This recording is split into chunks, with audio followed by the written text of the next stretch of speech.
નમસ્કાર મિત્રો, જય દ્વારકાધીશ, જય હિન્દ. હું છું કૌશિક સોલંકી અને આપ સૌનું અમારી યુટ્યુબ ચેનલ ઉપર હાર્દિક સ્વાગત છે. તો મિત્રો, આજે આપણે વાત કરવાના છે કે લાલભાઈ આહિરે પાછો કીર્તિ પટેલનો ખુલાસો કર્યો છે. તો એ વિડીયો આપણે આજ આ ચેનલમાં જોવાના છે. તો વિડીયોમાં અંત સુધી બના રહેજો અને ચેનલને સબસ્ક્રાઈબ ન કરી સબસ્ક્રાઈબ કરી દેજો અને વિડીયોને લાઈક કરી દેજો અને તમારું કોમેન્ટ કરીને તમારું મંતવ્ય જરૂર જણાવજો. આપ સૌ જાણી જ રહ્યા હશો, ખજૂરભાઈનો અને કીર્તિ પટેલનો બંનેનો વિવાદ હાલે છે. એમાં લાલભાઈ આહિર વચ્ચે વિડીયો બનાવ્યો છે. એ વિડીયો અમે પોસ્ટ કરી દીધો છે. ન જોયો હોય તો એ ચેનલમાં આપણે આપેલો જ છે, તો એ જરાક જોઈ લેજો, ચેકઆઉટ કરી લેજો. અને આ વિડીયો ચાલો આપણે શરૂ કરીએ. જય મુરલીધર મિત્રો, જય શ્રી રામ, જય હિન્દ. હું છું લાલો આહિર. મિત્રો, આજે હું સુરત આવ્યો છું. 18 વર્ષને કહેવા માગું છું, કમલ પાર્ક ઈશ્વર કૃપા સોસાયટીની અંદરમાં ભદુભાઈની ત્યાં એ કીર્તિ પટેલે એવો આરોપ આપ્યો હતો કે એનું મર્ડર કરી નાખ્યું. માથામાં ટકા કરીને ફેરવાતા, એની સાથે પદુ, ભાવો, આ હેતો ને બાલો, આ 4 જણાની ટોળકી હતી. બરાબર, આ લોકો હારે કામ કરતા, હારે બધું કરતા. પરંતુ એક દિવસ એવો આવ્યો મિત્રો, એક તમને તમારા રૂવાડા ઉભા થઈ જશે કે આ લોકોએ કઈક ચોરી કરી હતી ને એના પૈસા આવ્યા હતા ને એનો કઈક આ લોકો બધા સાપુતારા ફરવા ગયા. ન્યા આ લોકોને કઈક બબાલ થઈ પદુ જોડે,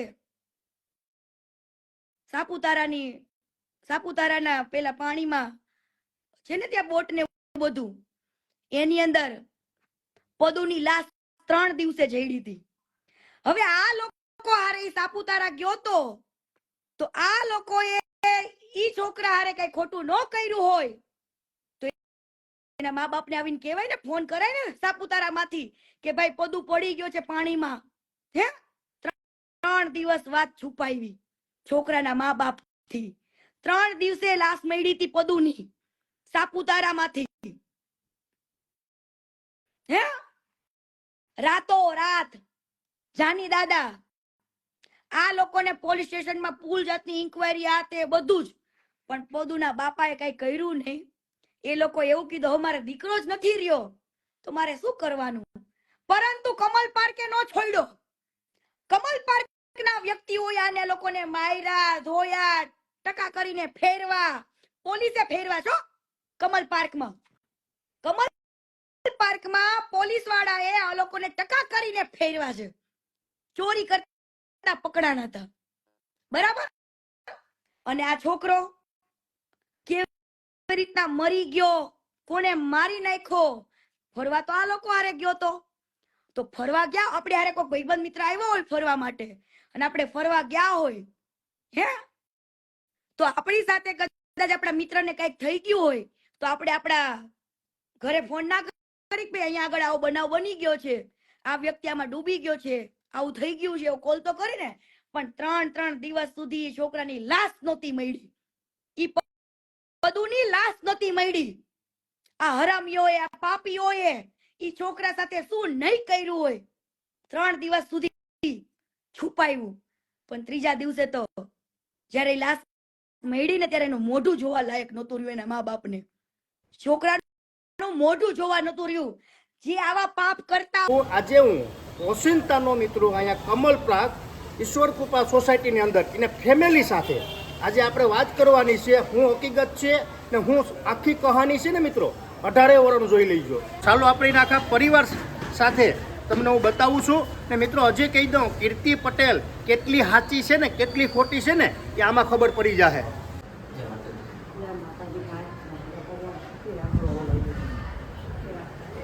મિત્રો, આ છે ભદુભાઈ ને આ છે ભદુભાઈના પપ્પા.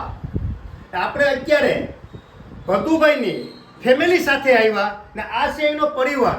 પેલા આપણે દાદાને કહીએ, ભદુભાઈના કાકા. આ છે ભદુભાઈના કાકા. આ ભદુભાઈના કાકા બાપાના ભાઈઓ છે ને આ છે ભદુભાઈના મમ્મી. જય શ્રી કૃષ્ણ, જય માતાજી. તમે ભદુભાઈના શું સાવ છો? ભદુભાઈની બા છો. ભદુભાઈ ઘેરથી રાજી થઈ અને એ બધાને હારે ફરવા ગયો હતો. ખજૂરભાઈ હારે, એના ભાઈઓ હારે એ ફરવા ગયો હતો અને એ ત્યાં પાણીમાં નાહવા પડ્યો અને કચરામાં કે અહીંયા ગારામાં એમાં એ ખૂટી ગયો છે. એમાં એને કોઈની કાંઈ એમને શંકા નથી ને આજે ઉડાડ્યું એ ખોટું ઉડાડ્યું. એનો કોઈ જાતનો દો નથી. એ અમારા સંબંધિત છે. ને ભદુભાઈનો જે થયું ભવિષ્ય એટલે તરત એનો ફોન આવી ગયો અને તરત જ અમારા ઘરના બધા ન્યા પહોંચી ગયા અને પછી એને 5મે દિવસે ભદુભાઈને ઘેરે ગયા. જય માતાજી દાદા. જય માતાજી. દાદા તમને ક્યારે ખબર પડી હતી કે આ બનાવ બન્યો ત્યારે? હવે એ મારે ભદુભાઈ છે ને, હા એ મારા ભાઈનો દીકરો થાય છે, બરાબર. મારથી મોટા ભાઈ.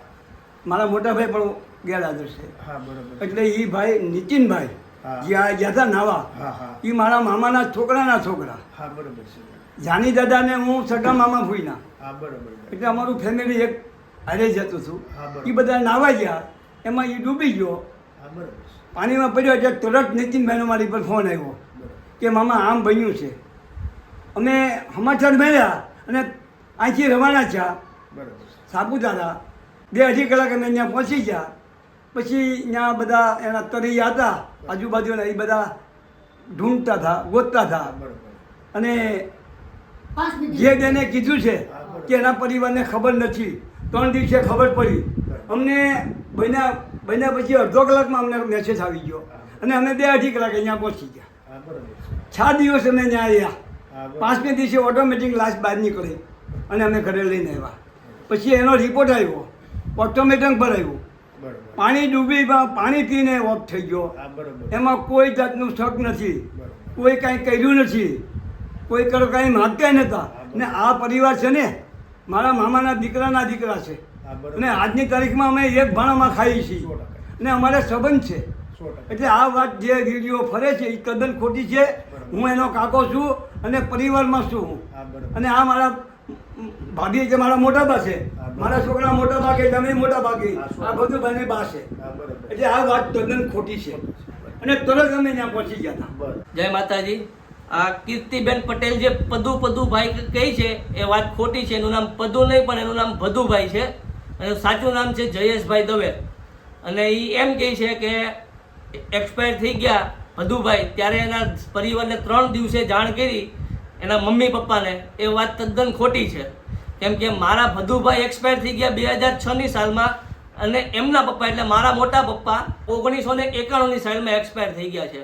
તો એ કઈ રીતે કહી શકે કે એના પપ્પાને જાણ કરી, એને મમ્મીને જાણ કરી 3 દિવસે? એ વાત તદ્દન ખોટી છે. તરત જ ફોન આવી ગયો હતો અને મારા પપ્પા, મારા કાકા અને અમારો પરિવાર 2 કલાકની અંદર ત્યાં પહોંચી ગયો હતો અને શોધખોળ ચાલુ કરી દીધી હતી. આ કીર્તિબેન બોલે છે કે આ બધુંનું આમ છું ને આમ છું ને એ બધું ખોટું છે. બધું મારો દીકરો છે અને નીતિને યતિને એ મારો દીકરા જ છે. અમારે કોઈ લેવા દેવા નથી. આ બધી આવું ખોટું બધાને ઇન્જામ લગાડે છે, બાકી એનો કોઈ દોષ નથી. મિત્રો આ આખે આખો ભદુભાઈનો પરિવાર છે, આ એના કાકા છે, આ એના મમ્મી છે. મિત્રો 18 વર્ષને કહેવા માંગુ કે આ આખી સચ્ચાઈ આખું આ બધુંય બહાર પડી ગયું. કે મારે ખાલી એટલું જ કહેવાનું છે કે કીર્તિ પટેલ હાવ ખોટી છે. આ બાબતો પર એને કઈ ખબર નથી તો એ ખોટો બકવાસ કરે. મિત્રો 18 વર્ષને ખબર પડી ગઈ છે. અમે અત્યારે સુરતની અંદર આપણે પદુભાઈ એના ઘરે એના ફેમિલીને મળી લીધું. મિત્રો તમે 18 વર્ષ હવે તમે ન્યાય કરજો કે કીર્તિ પટેલ મિત્રો કેટલા હૈદે ને કેટલી ખોટી છે એ. કે આને શરમ નથી કીર્તિ પટેલને કે તારે શરમ આવવી જોઈએ. કીર્તિ થોડીક તારામાં માણસાઈ હોય ને તો હવે તું થોડીક શરમ રાખ. જે હાસા માણા જે આપણે 18 વર્ષમાંથી અમુક લોકો બધાને ખબર, આમ તો જો કે કહેવાની જરૂર જ નથી, આપણે કંઈ ખુલાસા દેવાની જરૂર નથી. પણ અત્યારે અમારે દેવો પડે એનું કારણ કહું કે આ હલકીની કે એને શરમ નથી, નાક નથી કે જીમ હાલે એ મંડાણી, એટલે અત્યારે આ ખુલાસો કરવો પડે. કીર્તિ પટેલ હવે તું સાચી છે ને? મેં બે મુદ્દાના તને ખુલાસા કર્યા ને હજી હું ખુલાસો કરી. હજી તું ધ્યાન રાખજે, હજી હું ખુલાસો કરી. મિત્રો આને પૂગી ન રગે ને એટલે વચમાં ફેમિલીને ખાલી દે, ગમે એને ખાલી દે. આ એની ઓકાત છે કીર્તિ પટેલની. હવે તું થોડીક શરમ રાખ, માપમાં રહી જા. એમાં તારી ભલાઈ છે. પછી નો કહેતી કે અહીંયા કીધું નહીં, મગજમાં ઉતારી લઈ જા. કીર્તિ પટેલ હજી હું ખુલાસા કરી ને. કીર્તિ તને શરમ આવવી જોઈએ કે તું જીવતાને હક લેવા નથી દેતી. જીવ માણા સ્વર્ગવાસી થઈ ગયા, હવે ન્યા પુરાવા લેવા જવાના. હવે તું થોડીક તારી માણસાઈ હોય ને તો હવે તું પાછી વળી જા. ને 18 વર્ષને ખબર છે કે ખજૂરભાઈ કામ શું કરે હો, એ તું તારા મગજમાં ઉતારી લે. એમાં તારી ભલાઈ છે ને ખજૂરભાઈ હવે તમને કહું ભાઈ કે તમારે જવાબ દેવાની જરૂર નથી ને આ વિડિયા બાબતથી આખા 18 વર્ષને ખબર પડી જાહે કે આમાં કોણ સાચું છે ને કોણ ખોટું છે ને ભાઈ તમારા કામ બોલે ખજૂરભાઈ તમારા કામ બોલે સમજાણું ને મને તો એટલી આશા છે કે 18 વર્ષ અત્યારે હાલમાં સપોર્ટ કરે જ છે ખજૂરભાઈને અત્યારે કરે ને કીર્તિ પટેલ તું માપમાં રહીએ ને હજી કહી દઉં ખજૂરભાઈ આને હલકીને તમારો જવાબ નથી દેવાનો થતો જય મુરલીધર જય દ્વારકાધીશ જય હિન્દ સમજાઈને વંદન બાકી અભિનંદન. મિત્રો આ હતો આજનો વિડીયો અને જો વિડીયો પસંદ આવ્યો હોય તો વિડીયોને લાઈક કરી દેજો અને આવા જ વિડીયો જોવા આવા જ ખતરનાક અને ટ્રેન્ડિંગ વિડીયો જોવા માટે અમારી ચેનલ સબસ્ક્રાઈબ કરી લેજો અને નોટિફિકેશન બેલ ઓન કરી લેજો એટલે અમારા વિડીયોની નોટિફિકેશન સૌથી પહેલાં તમારી પાસે આવે. તો મળીએ આગલા વિડીયોમાં. ત્યાં સુધી જય દ્વારકાધીશ જય હિન્દ.